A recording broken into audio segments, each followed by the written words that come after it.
Walking through the doors of the veterinary hospital that day, I was all set for another long shift. The place was a second home to me, a haven where my modest upbringing didn't matter, and my love for animals could shine. Little did I know, my world was about to tilt on its axis. He was there, leaning against the front desk, chatting with Janet, one of our seasoned nurses. His laughter filled the room, easy and genuine, catching my attention immediately. I couldn't help but pause, struck by the warmth in his eyes when he smiled. "Can I help you?" I asked, approaching them with a mix of curiosity and professional courtesy. "Oh, I was just thanking Janet here for taking care of Whiskers last week." "You guys do amazing work," he replied, his gaze meeting mine. There was an instant spark, an unspoken connection that I felt deep in my bones. "I'm Jerian," he added, extending his hand, which I shook, feeling a jolt of electricity at the contact. "I'm Carol," I said, my voice steadier than I felt. "I'm glad Whiskers is doing better. It's our job to make sure they get the care they need." Jerian nodded, his smile widening. "I can see the passion you all have for your work. It's inspiring. Actually, I'm here to volunteer. I want to help out in any way I can." His admission took me by surprise. Volunteers were common, but there was something about Jerian, a sincerity that couldn't be faked. His simple, unassuming manner was refreshing, especially when he shared that he came from a well-to-do family. It was a detail he mentioned offhandedly, as if it were the least interesting thing about him. We spent the rest of the afternoon working side by side, Jerian throwing himself into the tasks with an eagerness that was both endearing and slightly amusing. From feeding the animals to cleaning their enclosures, he didn't shy away from any job, no matter how dirty. After that first meeting at the veterinary hospital, things between Jerian and me started moving at a pace neither of us expected, but both secretly hoped for. Our initial connection over the animals quickly blossomed into something more, something real and tangible. Our first date was a simple affair. Jerian took me to a small, cozy cafe tucked away on a street I'd passed 1,000 times but never noticed. The place was a reflection of us, unpretentious and genuine. Over cups of coffee that turned cold because we were too engrossed in conversation, we discovered the myriad ways our lives intersected, from our mutual love for old movies to our uncanny ability to quote lines from obscure books. "We're quite the pair, aren't we?" Jerian joked, his eyes sparkling with amusement as he recited a line from one of my favorite novels, one I'd mentioned in passing. I laughed, surprised and delighted by his memory and effort. "Yeah, a regular Bonnie and Clyde," I quipped back, not missing a beat. But instead of crime, we were united by our shared passions and the laughter that came so easily between us. Date after date, our connection deepened.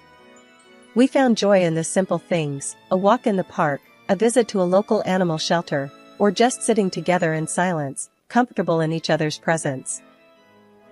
It was during these moments that I saw the true Jerian, the man behind the wealth and the expectations that came with it. He was kind, compassionate, and genuinely interested in making a difference, qualities that resonated with my own values and aspirations. As those early dates turned into weeks, and weeks into months, I couldn't help but feel grateful for that chance encounter at the veterinary hospital. Meeting Jerian's parents was a milestone I approached with a mix of excitement and trepidation. Despite Jerian's reassurances, the butterflies in my stomach were more like a swarm of bees as we drove up to his family's estate. It was grand, far removed from the humble surroundings I was accustomed to, and it served as a stark reminder of our differing worlds. Jerian squeezed my hand as we walked up to the door, his smile comforting yet unable to completely ease my nerves. "They're going to love you," he whispered, just as the door swung open to reveal his parents. His father, Mr. Eldridge, was the first to greet us, his demeanor warm and welcoming. "Jerian, my boy. And you must be Carol. We've heard so much about you," he said, extending a hand that enveloped mine in a firm, friendly shake. "Thank you for having me, Mr. Eldridge." "It's a pleasure to meet you," I replied, my voice steadier than I felt. Then came Martha, Mrs. Eldridge, the woman who would soon become my infamous mother-in-law. Her appearance was impeccable, but her eyes scrutinized me in a way that made me feel like I was back in high school, desperately trying to fit in with the cool crowd. "So, Carol, Jerian tells us you work at a veterinary clinic. That must be interesting," she began, her tone implying that interesting was a euphemism for less than impressive. "Yes, Mrs. Eldridge. It's very fulfilling work. I've always loved animals," I answered, trying to keep my voice even despite the clear judgment in hers. "And your family? Jerian mentioned they're from the countryside. Do you visit often?" "I imagine it's quite different from the city life," she continued, each question laced with an underlying critique of my background. "My parents are wonderful people. We're very close, and yes, it's a different pace of life, but it's where I call home," I said, my pride in my roots firm, despite her not-so-subtle digs. Dinner was an exercise in maintaining composure. Mrs. Eldridge's comments ranged from backhanded compliments about my quaint upbringing to outright interrogations about whether I had ever traveled abroad or dined in fine restaurants. Each question felt like a test I hadn't studied for, her words designed to highlight our differences rather than find common ground. Jerian, bless him, tried to steer the conversation to safer waters, interjecting with stories of our time together that had everyone laughing, everyone except his mother, who seemed determined to find fault in anything related to me. It was when she asked, "Carol, dear, have you decided on a wedding dress yet? Or are you planning to make do with something homemade?" that I realized this wasn't just about getting to know me. It was about her asserting a perceived superiority, her way of reminding me that I didn't belong. I smiled, a genuine one born of the confidence Jerian's love gave me. "Mrs. Eldridge, I believe a wedding dress should reflect the love and commitment of the couple, not the price tag. Jerian and I are focused on what comes after the wedding, building a life together based on respect, love, and understanding." The silence that followed was palpable. Even Mrs. Eldridge seemed momentarily at a loss, her fork paused mid-air. Mr. Eldridge, however, nodded in approval, a twinkle in his eye as he looked at me. "Well said, Carol. Well said indeed." The ride home was quiet, but Jerian broke the silence with an apology that was heartfelt yet unnecessary. "I'm sorry about my mom. She can be difficult."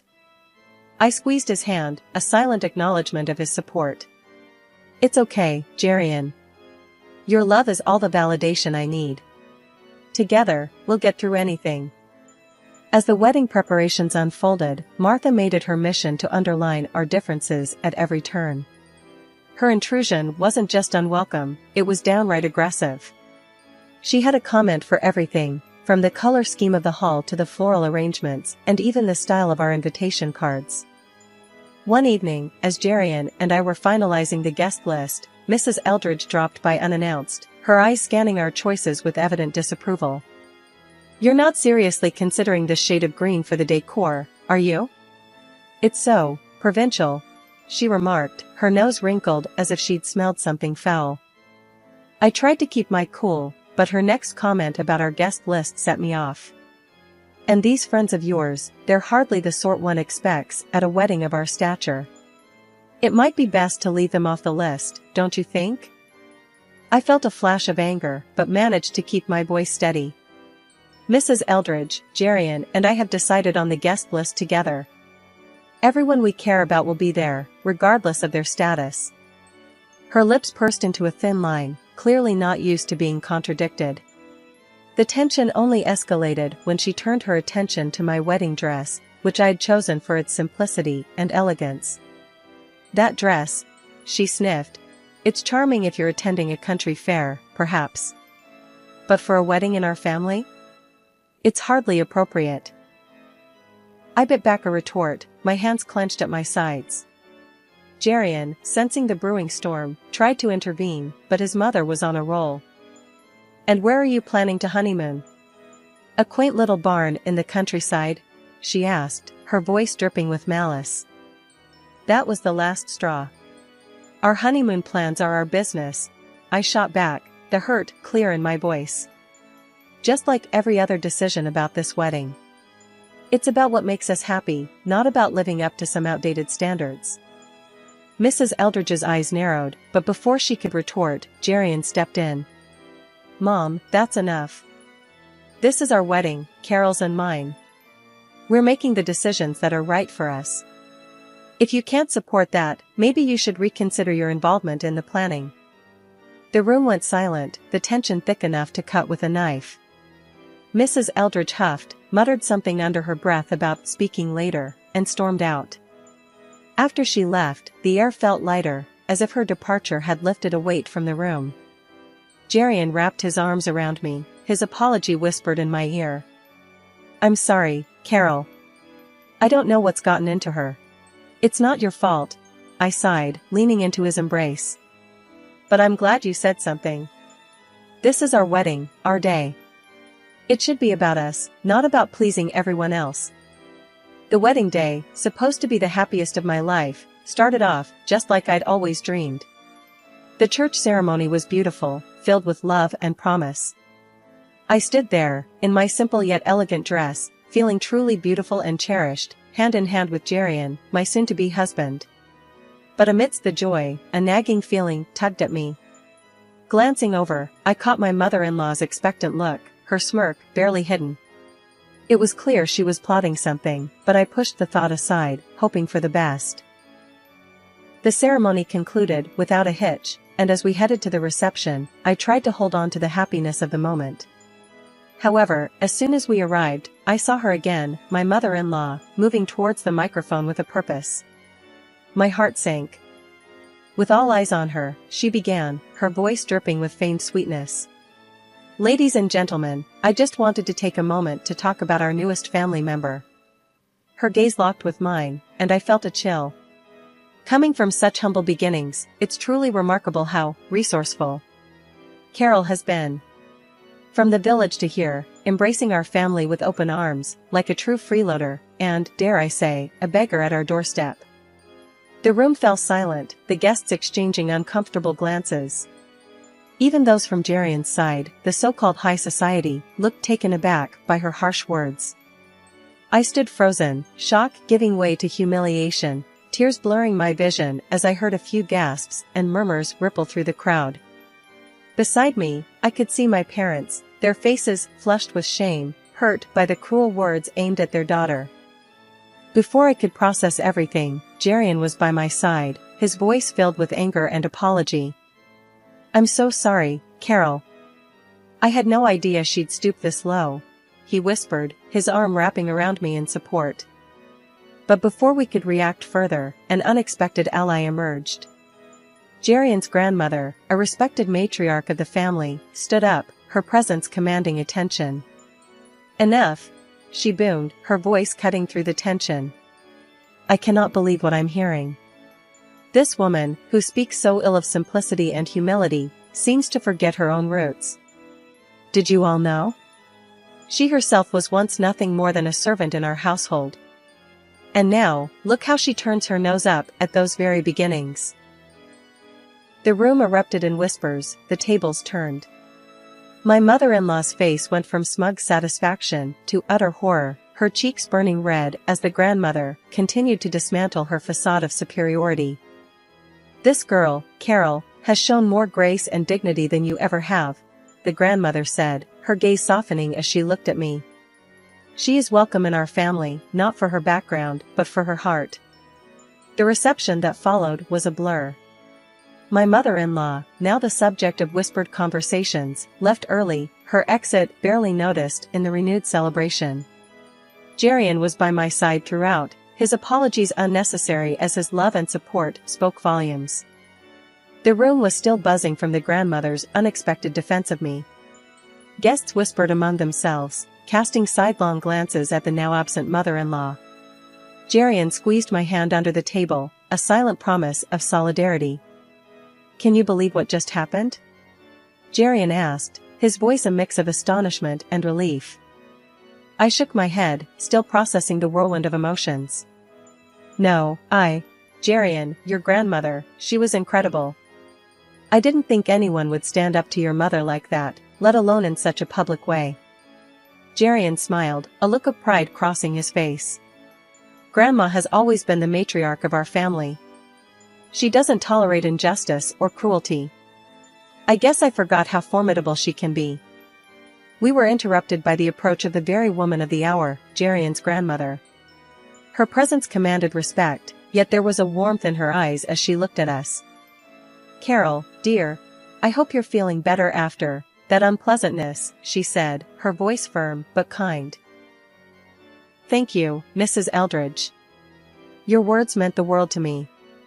I was feeling pretty low, but you've turned the whole evening around," I replied, gratitude swelling in my heart. She waved a hand dismissively. "Nonsense, my dear. It was long overdue. That woman needed to be reminded of her place and to learn respect. You are a part of this family now, and we protect our own." Jerian's father joined us, a sheepish look on his face. "Carol, I'm sorry for my wife's behavior. I hope you can forgive us for any hurt she's caused." I nodded, understanding the difficult position he was in. "Thank you, Mr. Eldridge. Today has been a whirlwind, but your family's support has made all the difference." As the evening continued, the atmosphere in the room lightened. Guests came up to us, offering their congratulations and, in some cases, apologies for the earlier drama. It was clear that the tide had turned, not just in terms of the evening's events, but in how I was viewed by Jerian's family and their social circle. Later, as Jerian and I took to the dance floor, I couldn't help but feel a sense of victory, not over his mother, but over the situation. We had faced adversity head-on and come out stronger on the other side. "Jerian," I said, as we swayed to the music, "today has been a lot. But I've never been more sure about us. Your family's support, especially your grandmother's, has shown me that we can handle anything together." The atmosphere at Jerian's family home was charged as we gathered for the meeting his grandmother had called. After the wedding's tumultuous events, I was anxious about facing everyone again, especially Jerian's mother. However, Jerian squeezed my hand reassuringly as we took our seats in the large living room, filled with generations of Eldridges and a palpable tension. Jerian's grandmother, the undeniable matriarch, stood at the head of the room, her presence commanding attention. "Thank you all for coming," she began, her voice steady and authoritative. "We're here to address a matter that concerns the dignity and unity of our family." Jerian's mother sat rigid, her eyes darting around the room, perhaps seeking an ally or preparing for a counterattack. Jerian, ever the peacemaker, spoke up first. "Grandma, I know things got out of hand at the wedding. I want to apologize on behalf of—" His grandmother raised a hand, silencing him. "Jerian, my boy, this isn't about placing blame on anyone. It's about setting things right." She then turned her gaze to me. "Carol, you've shown nothing but grace and patience in the face of less than welcoming behavior. For that, you have my respect." I nodded, touched by her words. "Thank you, Mrs. Eldridge. I just want what's best for Jerian and to be a part of this family." The room was silent, all eyes on us, when suddenly Jerian's mother stood, her chair scraping loudly against the floor. "I've listened enough. This girl," she gestured wildly towards me, "has turned everyone against me. And you," she pointed accusingly at her mother-in-law, "you humiliate me in front of the whole family." Jerian's grandmother remained unfazed. "I stated the truth.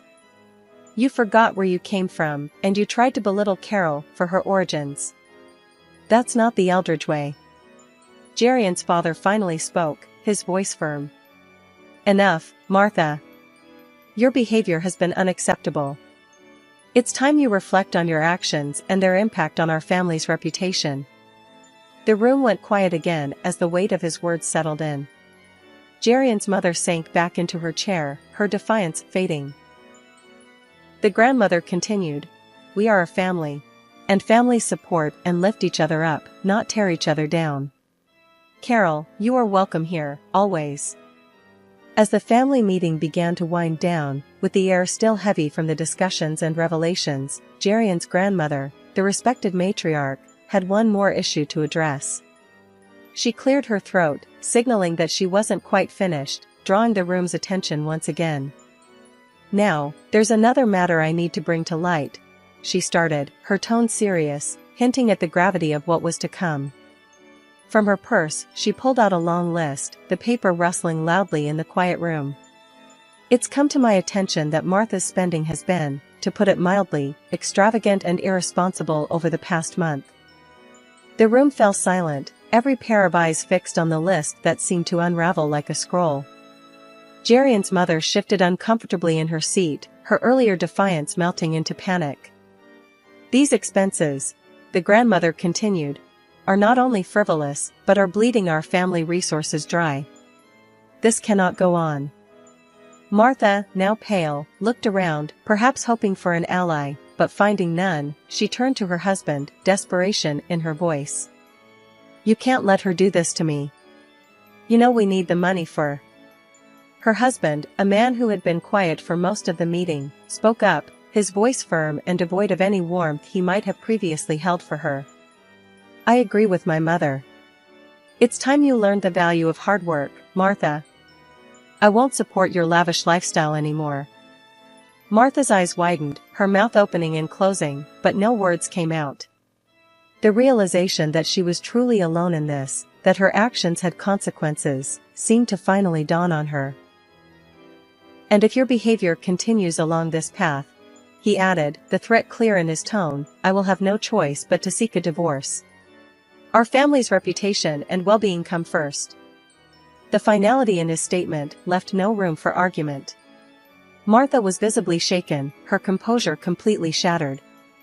Tears streamed down her face as she looked around the room, perhaps finally understanding the severity of her actions and their impact on those she claimed to love. After our honeymoon, a blissful escape where the world seemed to revolve around just the two of us, Jerian and I returned to a reality that had shifted in our absence. The news that greeted us was unexpected. Jerian's father had divorced Mrs. Eldridge. Despite his love for his mother, Jerian stood by his father's decision. Mrs. Eldridge, now living in a modest apartment and grappling with the new necessity of finding employment, seemed a world away from the woman who had looked down on me with such disdain. It was a drastic change in fortune that I wouldn't wish on anyone, despite our past. One afternoon, not long after our return, the phone rang. Expecting it to be Jerian, who had popped out for a short errand, I answered, only to find myself on the line with Mrs. Eldridge. The conversation began awkwardly, her voice cold and tinged with the contempt that had characterized our interactions. I suppose you're satisfied, seeing me in this state, she started, her words sharp. I held the phone a little tighter, struggling to keep my voice even. It's not about satisfaction. This was never what I wanted. As the call progressed, there was a noticeable shift in her tone. The arrogance and disdain gradually gave way to desperation. Listen, I need you to talk to them. To your father-in-law, to the grandmother. Maybe they'll listen to you. Tell them I'm sorry. That'll change. Her plea took me by surprise. The woman who had once held herself so high was now begging for intercession. It was a moment that revealed the fragility beneath her previously unassailable facade. I took a deep breath before responding, my decision clear. I'm sorry, but that's not my place. This is something you need to address directly with them. They need to hear this from you, not me. Ending the call, I sat for a moment, the weight of the conversation pressing down on me. When Jerian returned, I relayed the exchange, uncertain how he would react. He listened quietly, his expression thoughtful. After a pause, he spoke, his voice firm. You did the right thing. As much as I love my mom, she needs to understand the consequences of her actions. It's the only way she might truly change. His support was a balm, reaffirming the solidarity between us. This journey, with all its twists and turns, had brought us closer, cementing our bond through the challenges we faced together. As we moved forward, building our life together, the lessons of the past remained with us. A reminder of the resilience of love, the importance of forgiveness, and the strength found in standing united, even in the face of difficult family dynamics.